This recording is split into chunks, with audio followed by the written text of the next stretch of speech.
ফাগুনের নীল আকাশে সাদা মেঘ ভেসে আছে। আমি আকাশ দেখে ফোনে তাকে বললাম, নীল শাড়ি পরবে আজ? আমি সাদা পাঞ্জাবি। তোমার কোলে মাথা রেখে মেঘ হয়ে ছুঁয়ে দেব তোমায়। সে বলেছিল, নীল রঙের শাড়ি নেই আমার। কৃষ্ণচূড়ার ফুল এক যুবতীর খোপায় গুজে দিতে দেখেছিলাম তার প্রিয়কে। আমারও প্রিয়কে লাল শাড়িতে দেখার স্বাদ হল। লাল শাড়ি পরার অনুরোধ করলাম।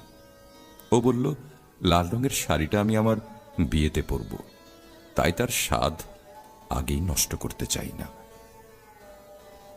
বিজয় দিবসের এক সাংস্কৃতিক সন্ধ্যায় এক কিশোরীর নাচ দেখে মুগ্ধ হয়েছিলাম।